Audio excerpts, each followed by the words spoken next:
Right, we are going to get the show on the road. Thank you all so much for joining us. We really weren't sure how many people would show up today, and this is a wonderful crowd. I hope you all are excited to be here as much as I am excited to be hosting this in partnership with Irwin, Auger and with Danny. This really was, he called me in January and was like, we have a time capsule at the museum. You need to open it. So we kind of did some brainstorming over the last couple of months, and when we settled on October 1st, I had no idea that October 1st, way in the 1800s, was when Irwin Auger was founded. So talk about the historical connection there. But to introduce myself for anyone that does not know me, I'm Shelby Boatman. I'm the Executive Director of the Clinton County History Center. And Bev Byrice is our Collections Manager. So for anybody who has made a donation or is interested in making a donation, Bev would be your point of contact. And I know that Danny put an all call out to individuals. If you're interested in donating Irwin Auger items to the museum, we would be more than happy to accept that donation. That is the reason we're able to put on exhibits and we're able to continue to have the history and the stories that we do because of the donations that we receive from the public. But without further ado, I'm going to kind of give you the 500 feet in the air overview of Irwin Auger. Then I'm going to turn it over to Danny, and then we are going to be opening the time capsule here in just a minute. The time capsule is 25 years old. I believe it was donated in 2017, approximately. Somewhere, yeah, we had it at the house. So, yeah, they had it at their house for a while. So we've had it since about 2017. I have no idea what's inside of it, so we're excited to take a look. And I don't either. 25 years now. But the story of Irwin Auger Company begins in 1885, right here in Wilmington. Charles H. Irwin, along with several local investors, including Peter Clevenger, A.I. Bailey, and the one and only General James W. Denver, founded the company with just $10,000 in capital, which I'm sure back in the day that was a lot of money. Yeah. Their goal was simple but ambitious, to produce a stronger, more reliable auger bit for carpenters and builders. Irwin's design improvements quickly paid off. His solid center and double cutter bits became known for durability and quality, earning the company a strong reputation nationwide. By 1907, Irwin proudly advertised itself as the largest auger bit manufacturer in the world. Did you guys know that? For decades, the company stayed focused on auger bits alone and building its name on excellence. It wasn't until 1934 that Irwin expanded its product line to adding screwdrivers and later in the 1960s chalk lines. Growth continued through acquisitions, including a tape measuring company in 1981. The 1990s brought big changes. In 1993, they were purchased by American tool companies, the makers of vice grip, and were renamed the Irwin Industrial Tools. From there, it became part of the Rubbermaid brand in 2002 and eventually joined the Stanley Black & Decker brand in 2017, where it remains today. Here in a minute, Danny is going to talk about the time capsule and some more about the 2000s. But from its humble beginnings in Wilmington to becoming a global tool brand, Irwin Auger Bit Company reflects over a century of innovation, craftsmanship, and resilience. And you all are evidence of that. So without further ado, please welcome Danny Mongold.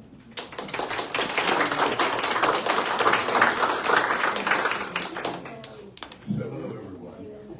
I want to get one thing straight before we get started, is that I am not bald. I have this hat on. The barber did make a mistake.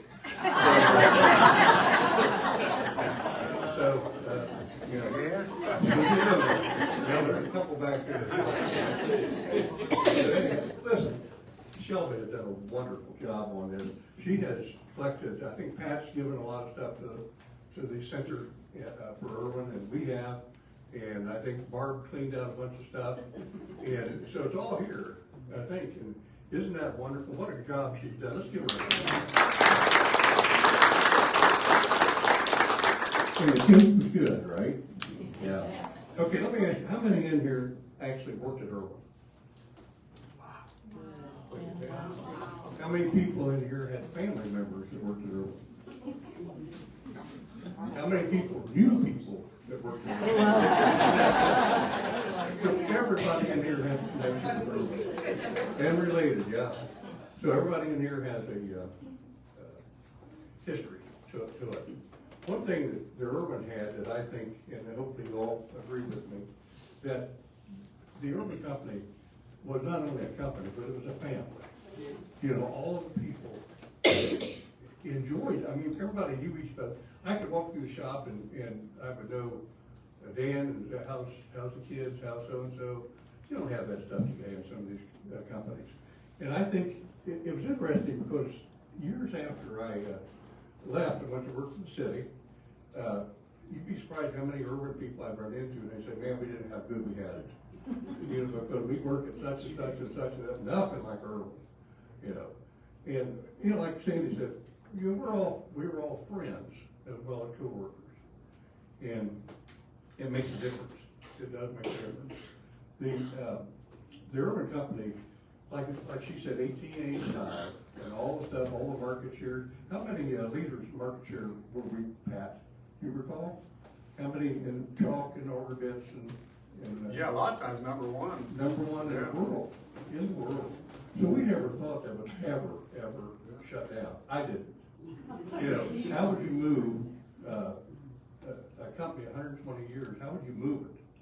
Well, they did. And of course, you know the story. 2005 is when it actually all shut down. I know after 2002, I think, is when the announcement came that they were going to start shutting departments down.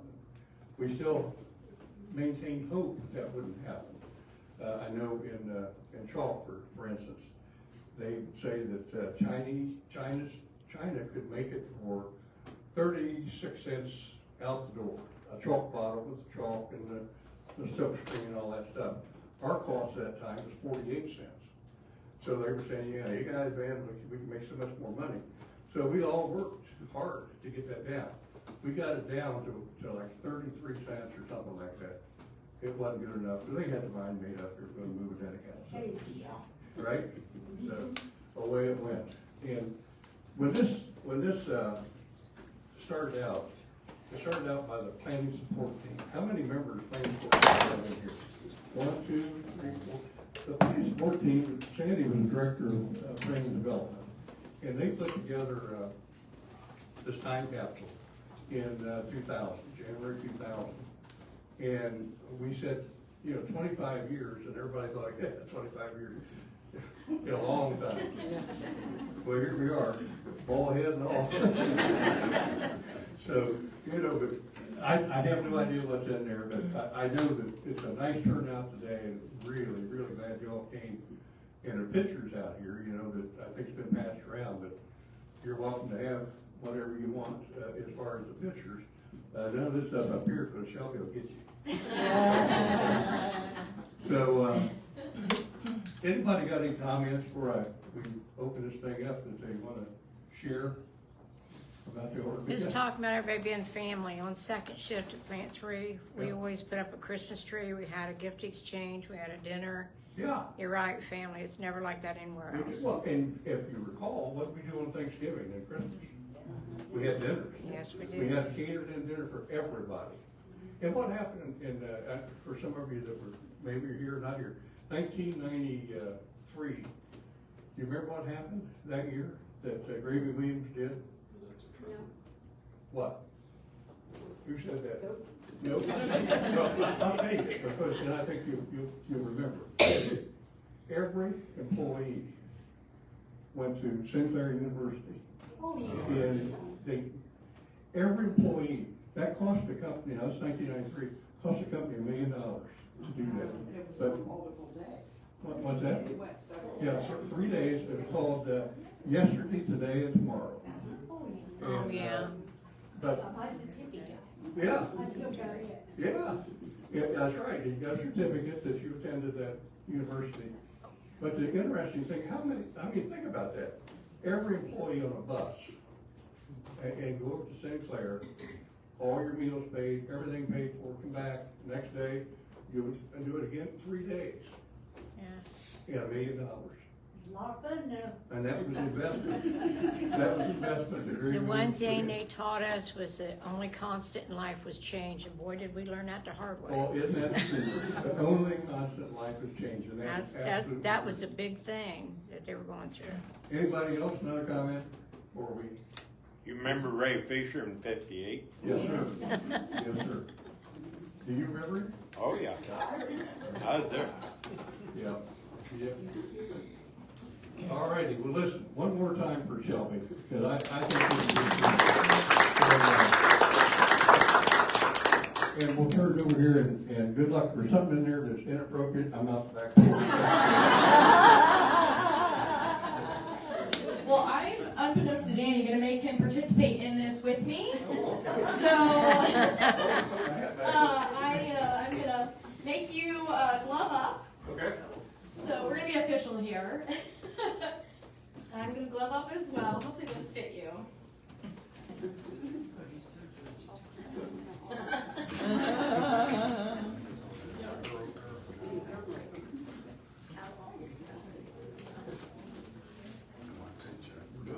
Or surgery.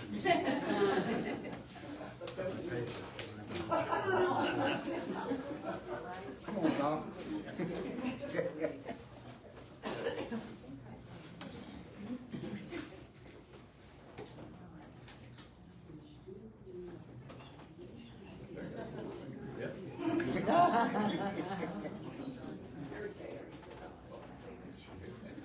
Who's thinking, oh, Mary Jane, you still here?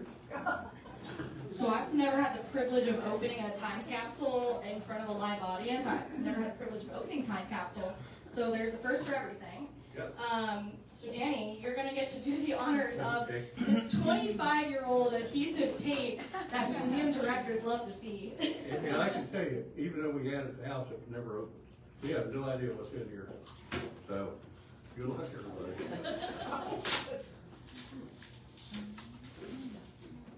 Do you want to read the plaque? American Tool Company's 2000 time capsule to be opened January the 1st, 2025. Now, we missed that January a little bit, but that's Just okay. a couple months short. Yeah. Now, you wanna comment on this lovely container that is preservation approved? Well, Pat Payne got that, I don't know where it comes from. I don't know where it came from. Popcorn. I'm sure it's a popcorn Christmas time. container. Yeah, I'm wondering if there's popcorn still inside. Could be, who knows? We're-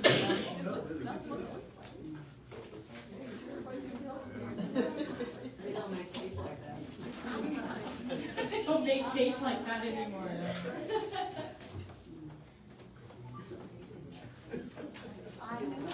Yeah, my What time you close? I'm here till 4:30.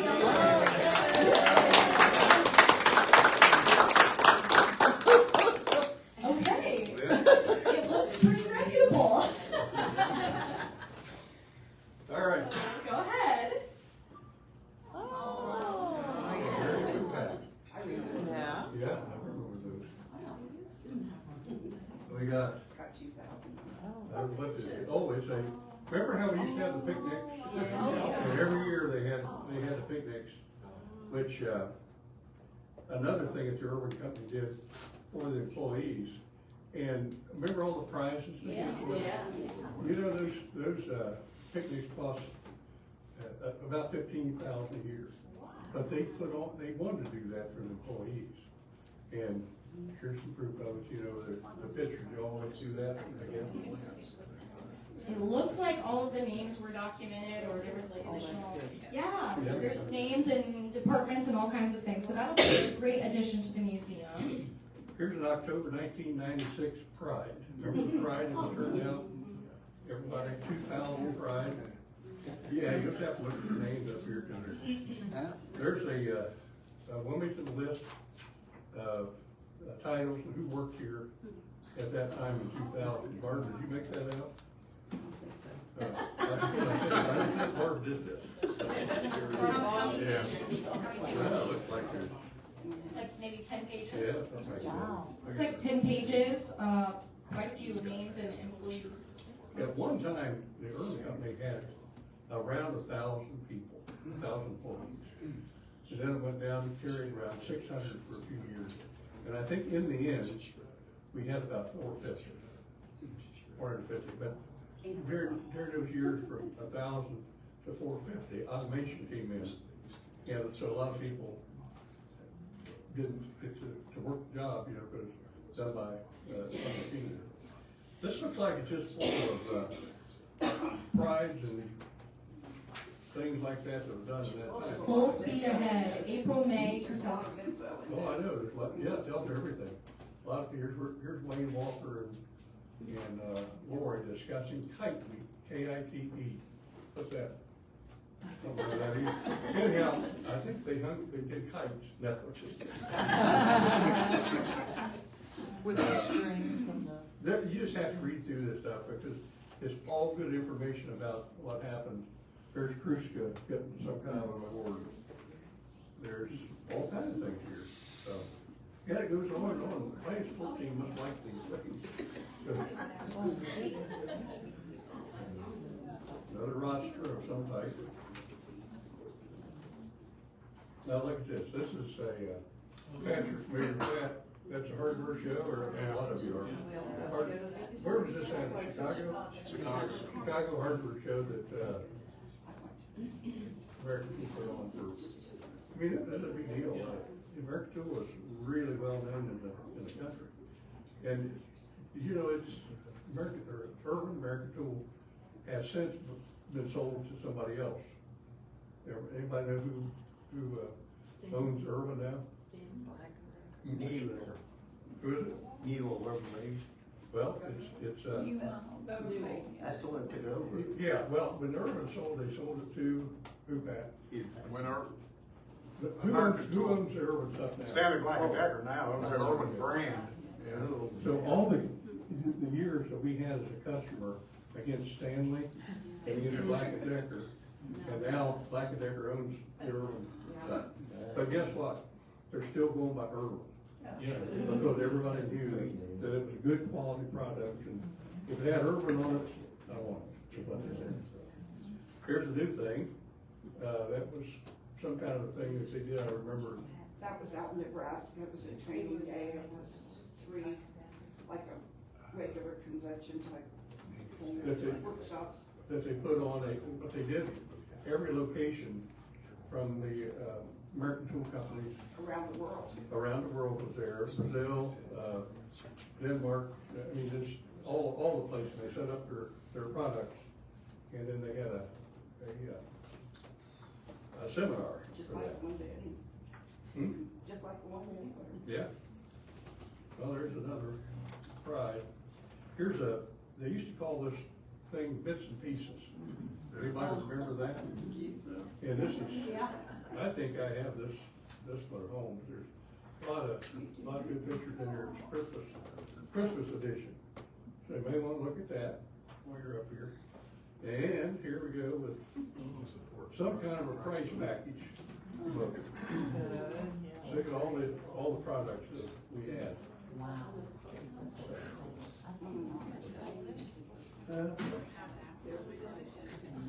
So here's a American Tool full line catalog. How many remember Marathon saw blade? Yep. Well, there you go. So that was, Who named it? Who named, Dave Milburn? that's right. She got $50 for it. Yeah, I didn't did. she? You're right. I remember. Yep, I remember that. I got a clock too. Oh, did you? Yeah, with the blade. Yeah.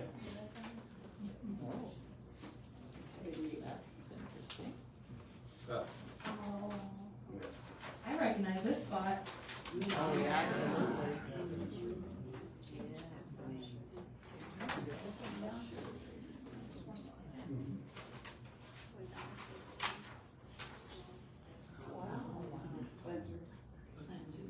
Was Is that Plan 3? Yeah. Yeah, that's plan three. Was that plant number 3 Yeah, too? it was. Cause there's the little office there, there's that flagpole. I think I already told you this, but I was the last one out of the whole thing. I locked the door at plant 3, and, we'd already closed plant 1 and plant 2. And I walked up that day, walked up to that flagpole and lowered it half mast. It stayed that way for 4 months.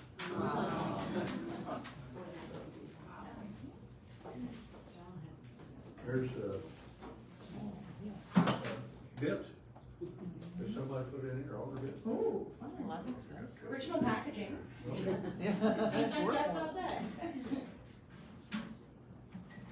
Some other products in here that they had, flat bits.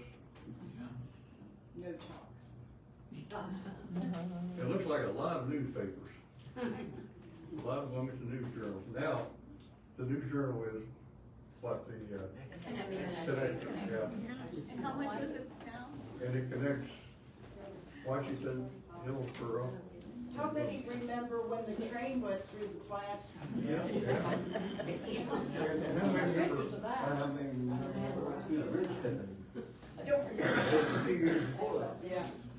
There's, That was 69. right, pictures of that in there too, that was really interesting. That's why we did the newspaper. How many- It says that they cost 50 cents. 50 cents. How times have changed. how many remember when the plane went, or the train went through the building, supposedly somebody said Ray something Fisher. out there. Do you remember what that was? Do what now? Somebody said something about the train going through. Do you remember what they said? No. You better get that mess cleaned up before Ray Fisher sees it. Yeah. And we did. This is the last thing in here, I don't know What what does it it is. say? Employees of American Tool. Oh, it's a letter. Huh. You wanna read that? Sure. I can't see it. Okay. December 29th, 2000. Employees, American Tool Company, 2025, 92 Grant Street, Wilmington, Ohio, 45177. Greetings. We, the Time Capsule Committee, hope you find this bit of history interesting. We have tried to include information and items that we hope will give you some idea of the activities at American Tool at the turn of the century and of the company for which we are very proud to work. There are photos of 2 manufacturing plants in Wilmington. Plant 1 and the offices are located at 92 Grant Street, and Plant 3 is located on Park Drive. Plant 2 was located on Nelson Avenue and was closed in 1996. You will also find photos of this year's activities sponsored by the Planning and Support Team. This team serves the corporate training department on behalf of Wilmington's operations. We sponsored 2 different days to promote the educational opportunities offered by American Tool. The first Celebrate Learning Day was held in March and given the theme of March Madness basketball theme. The second was held in September and given the theme of Back to School at American Tool. In 2000, American Tool introduced a new lock and load TM system. The I-100 and the Speedboard bits are made at Wilmington's Plant 3, and all of the packaging is done at Plant 1. At the end of 2000, the manufacturing process for Auger bits was practically all moved to Brazil.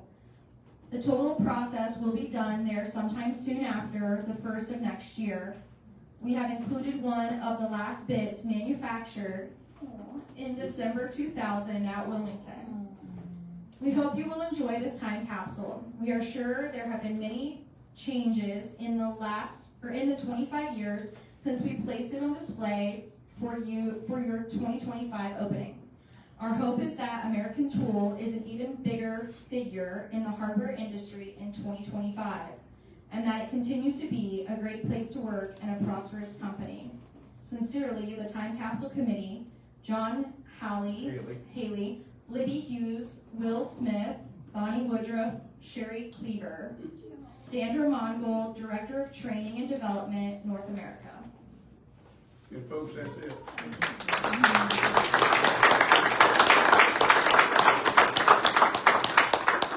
This is pretty nice, and a lot of friends here, and it's good to see y'all.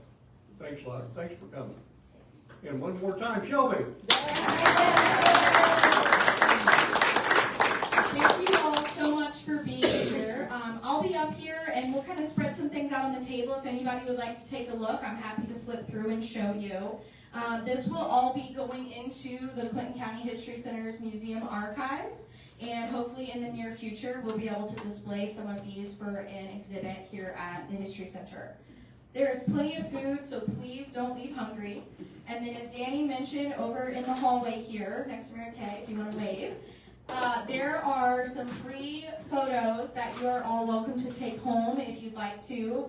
We had a donation. We received 2 copies, so 1 copy is going to go into the museum archives, and then the other can go home with you if you'd like. These are also current donated objects that are here in the museum's collection if you'd like to take a look of things from the 1800s up until present. I think that's it. I hate to end it. It's been so fun. One more question. Anybody in here worked 50 years at Irwin? Wow, congratulations. 50 years.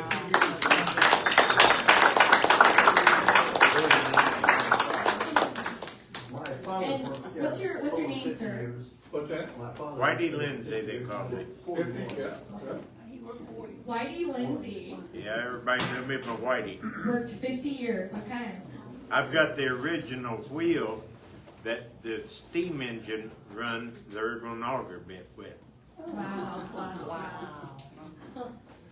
So thank you all so much for being here. This event is another opportunity, a great reminder that you are Clinton County history. You are the reason that we're able to do what we do. And I hope that you leave today with a sense of pride and heritage in your community and all that you've achieved. That's his watch he got working there for 50 years. Oh, wow. Have you seen that? Yep. Yeah. 50 years. It's great. Right. It's great. What's that? It's great. Thank you all again and have a great afternoon. Great. You be safe. I don't agree with you. Yeah.